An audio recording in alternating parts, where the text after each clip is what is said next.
Hello and welcome back to the Real Estate Roundup podcast. I am your host, Kobe Zinn, and I am joined here, as always, by my co-hosts, Tony Flores and Andres Martinez. How you guys doing today? Great. Great. Howdy.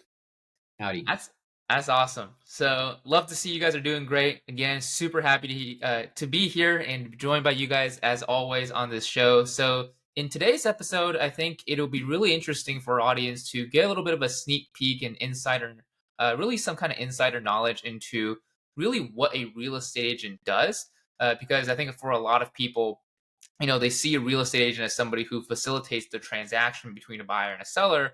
But really, if you are a real estate agent, or if you worked with a lot of real estate agents, maybe you're an investor, you know that a real estate agent and their network of vendors, contractors, and service providers are very, very important. So today we're going to be talking a little bit about that, what real estate agents can do for you, and just what kind of resources that agents can provide. So who better to talk about it than from actual real estate agents right in the market. But before we do that, let's catch up a little bit with our co-hosts and kind of see what everybody is up to. So Tony, we'll start with you. What's new in this past couple of days?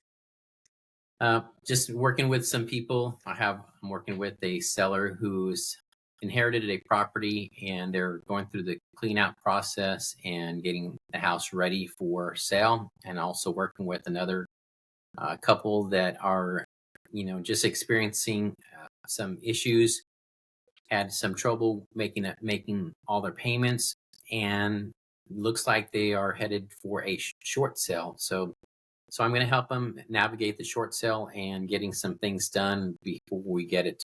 You know, as we prepare for the short sale, just getting pictures taken, getting some bids and things like that. So pretty much that's some of the big things I've been working on.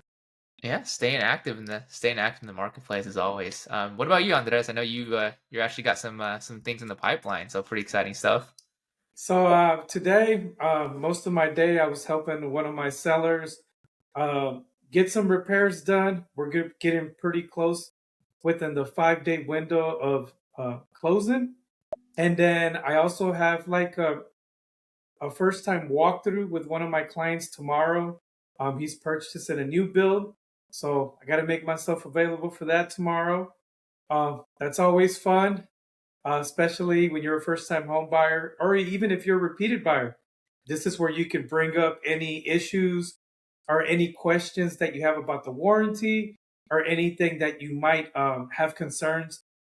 It's good to get them addressed. That also is good news because usually when you're working with a new builder, it usually means that you're about 10 days from closing. Another thing that I was working with this afternoon is I got a referral. It's an I-10 deal. And I was just reaching out to some of my local resources, some of the loan officers, and just trying to see what programs. Traditionally we think that it's 10, 20% down payment. I was made aware today from one of my loan officers and one of the mortgage companies that if they have an application for residency in the pipeline, that they could possibly move forward with like a conventional loan. So 5% down, it makes a big difference, right? Yep. Yeah, Yeah. no, we are just talking about it right before we started recording, right? We got to help our clients get any little bit they can, right? That's part of the job as a real estate agent, and I think that's very, very relevant to what we want to talk about today, which are how are the different ways that agents are able to help their clients. So first and foremost, right, want to talk a little bit about what resources real estate agents are actually able to offer their clients, as far as things that they might not know when they're going through, like you said, Andres, if they were a first time home buyer, or maybe it's the first time selling a house as well. It's really, there's really a lot of unknowns. So, Andres, we'll start with you and then we'll go to Tony. And what are some resources that you specifically are offering clients as a real estate agent to help them navigate that journey a little bit smoother? So a good thing is when you have a real estate agent builds a network and he has resources to try to help. Anytime you're working with the client, every client has different needs. So once you identify what needs they have, um, you try to make sure that you reach out to resources and you're able to uh, point them in the correct direction of somebody that can help them. So if you have a client and they're looking for to sell their home, but they would like to redo the flooring, I have a flooring specialist. I have a couple of options with flooring specialists where they can give them a price that's reasonable because I know someone that deals with multiple agents and they have enough business to provide my clients with a better price. Also, just giving them a list of inspectors that I have trusted and I have worked with. We're not allowed to like pick for them, but we are allowed to give them resources of people that we work closely and that we trust. Yep. Absolutely. That's a good point. Being able to provide your clients with, kind of a variety of resources, right? Because there are certain rules that, as a real estate agent, you have to abide by, right? Having to provide them with different options. So, we'll go to you, Tony. What are some resources that you provide, especially from kind of your unique perspective as an investor yourself with, a lot of experience in rehabbing properties as well. Yeah, so it's great to be in the business where you get to see lots of different transactions.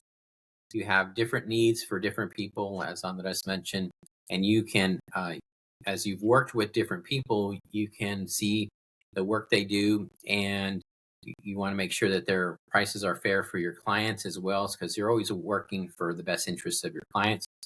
And what's the great is, when we kind of work with different people and refer them, generally we say, hey, this is a client of mine, it's really important.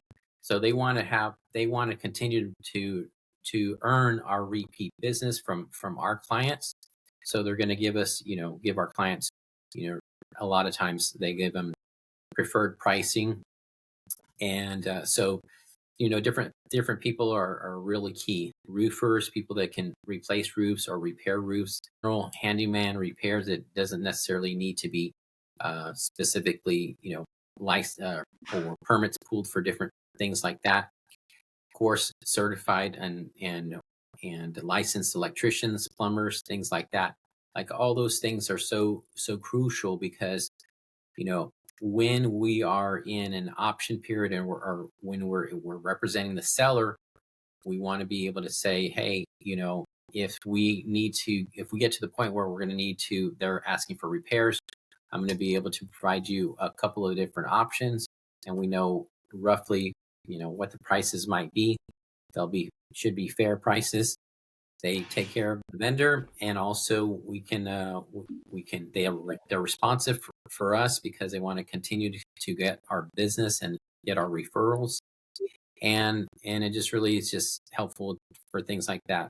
As mentioned, also having a variety of people that can do loans, and also meeting with them, learning what their options are, as opposed to just a typical loan officer might just be able to do one thing. Well, different houses have different requirements. There's different requirements for mobile homes. There's different requirements for, say, for instance, different condominiums, and and just different rules that require different things. He mentioned ITIN, clients. So yes, getting to know your vendors, talking to them, getting to spend time and understand what they can offer, what differentiates them from others, is really great. So just we have a different array of people that we work with for sure. Yeah. Yeah, absolutely. So I think it's pretty eye-opening for somebody who hasn't, really taken a look or deeper look into what a real estate agent offers as far as the amount of resources, right? So something I know that's talked about a lot in the industry is, as a real estate agent, you are the entry into the industry, right? So nobody goes, well, I wouldn't say nobody, it's just very infrequent where you see somebody go to, an inspector or like a mortgage officer to talk about, hey, I need to start, this process of buying buying a home, right? They always go to the real estate agent first. So then you as the agent has to be kind of, the connector between the client and all the other vendors that are going to be required in that process. So it's really important to have that network. So I think it's, another question that comes up is, how are you guys, actually able to make these connections, right? So, as a new agent, maybe, what are you guys doing or what have you done to start these connections? So again, we'll start with Andres on this one. What are some things that you did when you got into real estate to expand that network, and what are you doing now to continue to add more vendors to that list of people that you can refer? So in the beginning, I would always go to a lot of mixers. Anything that someone offered as far as uh, a loan company, a title company, anyone who's offering some type of free education, CE course, I would always attend as many resourceful events as possible. And then usually when you go to those events, they partnered up with someone to host and to provide that event, and you get to start knowing people in the industry. What I do now is, even if I'm on the buyer side and whoever did my the seller's inspection or the buyer's inspection, whoever's working on the other side, I actually communicate with the inspector and just try to get a feel of how they work. And then I kind of review the inspection report and I see how thorough they are. And if my interaction was a good interaction and I see that the report is a very thorough report, I add them to my list as a resource. Yeah, that's pretty interesting, actually. So you're actually, you know, you're when you're in the middle of a transaction, you're looking at what other people are doing on the other side of the transaction, and finding people who you've had a good experience working with to add to your list. So I think that's very resourceful in what you're doing. Is that right? That is correct. I actually once had a mortgage and a loan officer, and he was very resourceful. He updated me, um, and it was very transparent. He kept both sides on both sides of the transaction. He was working, I was working with the seller, he was working with the buyer, but his communication was so transparent. And any questions that were had on either side, he was willing to communicate and answer them. And I think that facilitated that deal where it practically closed like in 16 days. When you have people that can communicate, help you close the deal in that in a timely fashion with your clients on either side, not having any questions or not feeling pressured, I think it works for everyone.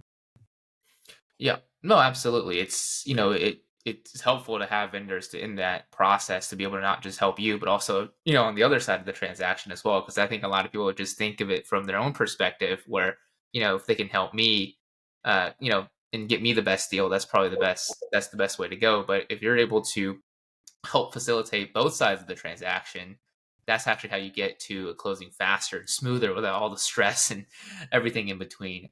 So, moving to you, Tony, you've been an investor before you even got your real estate license.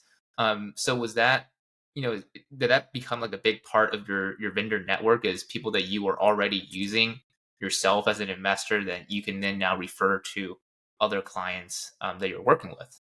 Yeah, for sure. So yeah, I started essentially on the before I got licensed, I was investing, flipping houses, things like that. So I decided to, yeah, as I got my license, I was able to utilize the same people in a lot of cases. And of course, I was able to weed out other people that didn't want to use anymore, and just be able to build up my network of vendors and people that I wanted to be. The next step would be then I started getting into more, loan officers. And because when you're buying for yourself, typically you're using other people's money. It could be private investors, could be hard money lenders. But then now going into traditional route, we're looking at a traditional mortgage product. So then, just getting to know some of the other loan officers and things like that. But for sure, roofers and electricians, handyman, all that kind of stuff. I already kind of had a network of people that I was comfortable with, that I was working with, and also some that I had weeded out through the process. And that's the way it is. And it's always, like Andres is mentioning, it's like when you're working through other things and you're seeing other people how they operate, it's definitely a great idea to always make connections and talk to them and get their information. Because I actually, one of the people that I trust with my loans as well is somebody that I worked kind of on the other side as well.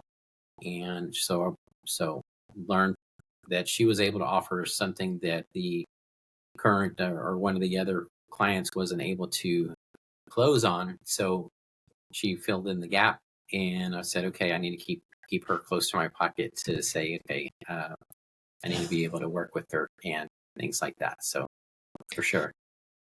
Yeah, I think that's a really, like, just a really resourceful mindset that you both have coming from that perspective of, hey, seeing somebody else who is, maybe some people might think of it as like on the other side of the transaction, but they're doing a good job communicating well with you and, really helping you work together and work through the deal. You actually, added them to your network of people that you can provide. So that's Oh, really, I think that's really resourceful, in that perspective. So as far as, really understanding what a agent does, right, there's some things that, as far as resources and vendors that you can provide, to buyers and seller clients. But I think there's even more to that, right? A lot of agents have, they go above and beyond than, the call of duty, if you will. They go above and beyond what they're really supposed to be doing. So I really want to ask, what is something that you've done maybe recently for a client, maybe, in the past year, that where you really felt like you went above and beyond to provide your client exceptional service that maybe a lot of people from the outside looking in don't know about. So we'll start with you on this one, Tony, and then we'll go to Andres and to wrap this up.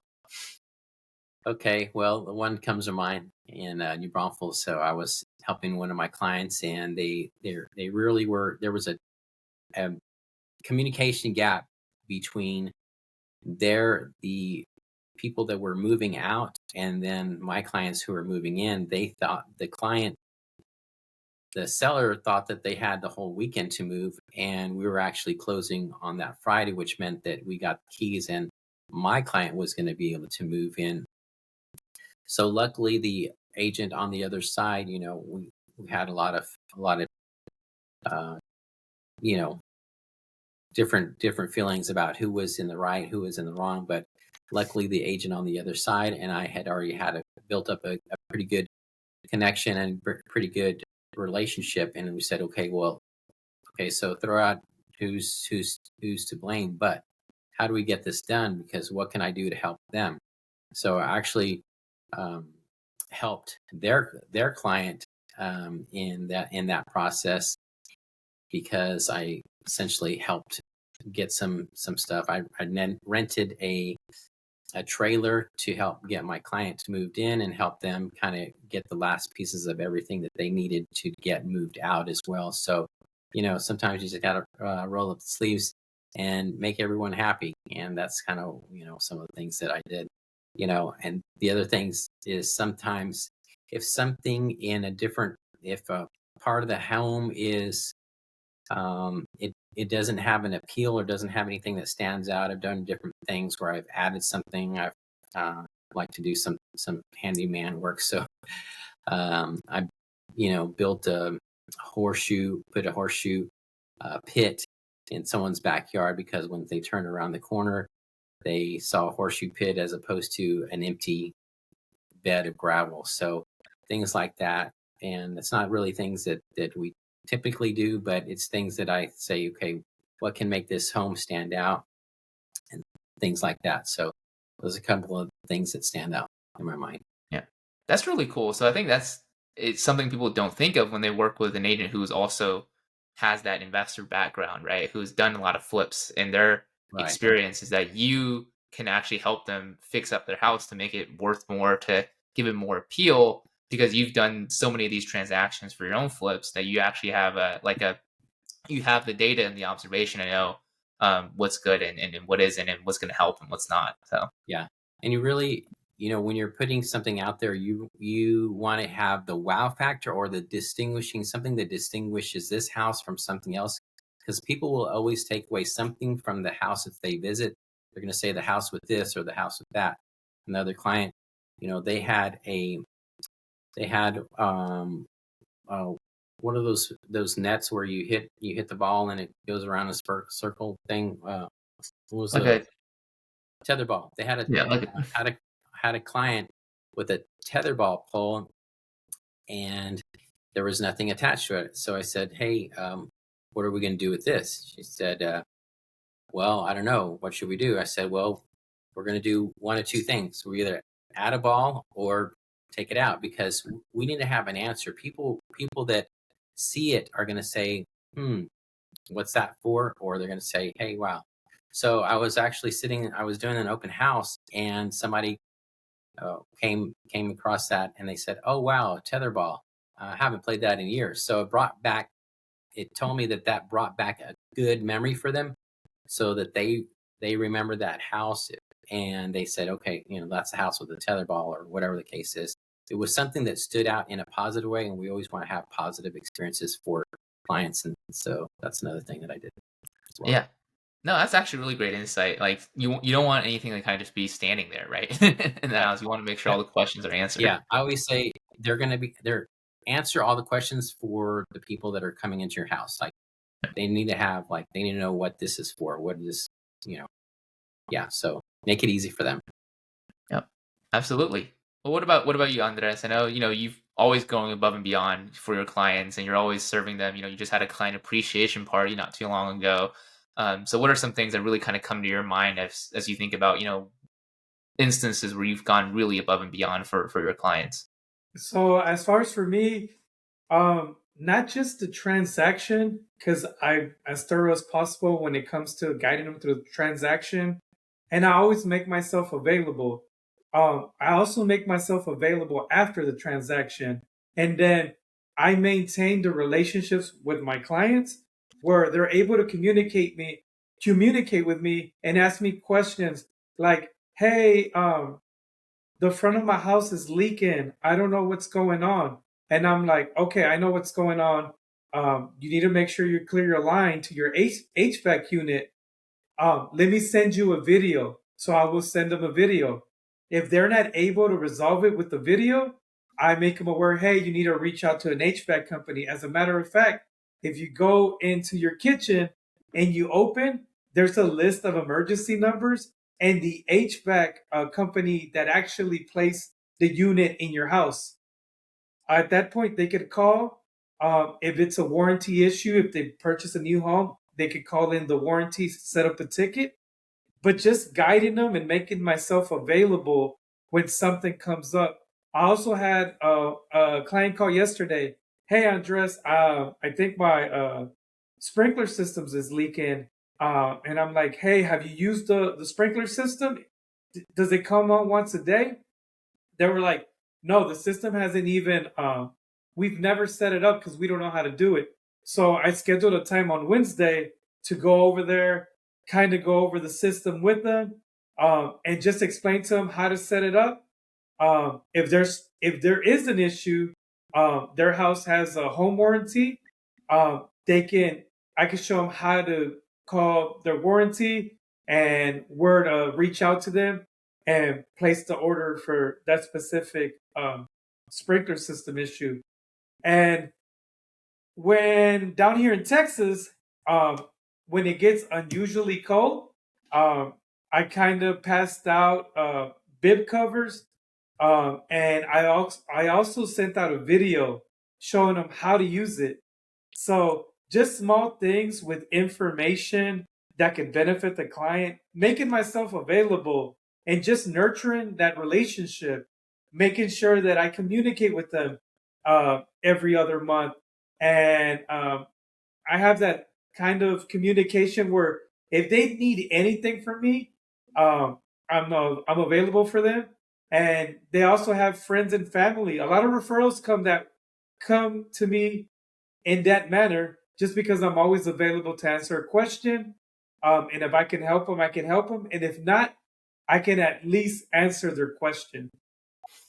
Yeah, absolutely. So these are people, they're past clients, right? So this is like after the transaction is closed, months, even years after, you're still keeping in contact with them, helping them out, right? Like you were mentioning a couple of weeks ago, even the winter freeze, right? These are people you've maybe closed transaction with them, months or even years ago that you're still Years helping. ago, yeah. So Yeah. yeah, even like years ago, the reason is I want my clients to feel that there was a benefit for choosing me as a real estate agent, and anything I can do to help them, give them advice on protecting their home. I will give them any literature or any information that has helped me protect my home. So giving them resources of value is very important for me because I want them to know I care. It wasn't just a transaction; it's a lifetime relationship where you got someone that is willing to go that extra mile to either answer your question and not give you the resource to answer that question. Yeah, absolutely. So I think we'll wrap up with this one last question. I think this is more so for people who are maybe looking to get their real estate license, or maybe they're newer to the real estate industry. But you first just starting out, and you had a new agent ask you, what are the top 3 to 5 people I need to have in my network, right? Maybe they don't know anybody in the real estate space; they're brand new to it. If they were to ask you who are the top 3 to 5 people that I need to have in my network, what will your answer be? And we'll start with you, Andres, and then we'll wrap it up with you, Tony. The best thing to have when you're a fresh and new agent is have someone, a seasoned agent, as a resource. That is probably one of the biggest things, just because um, you're going to run into situations in real estate where you're going to have to ask questions. Even some of us as seasoned agents, I reach out to Tony. I reach out to Christine. These are people that I network with all the time, agents in my city. Um, and I ask questions. Sometimes they might ask me questions. And we're each other's resource when it comes to being anything having to do with a transaction. You should always have a mortgage company or a lender that you can communicate, and not just have one. One thing everyone has to understand that different mortgage companies offer different programs. You're also going to have language barriers, making sure that some of these lenders speak Spanish. Uh, there might need a translator if they speak Mandarin. Whatever the client speaks, French, right?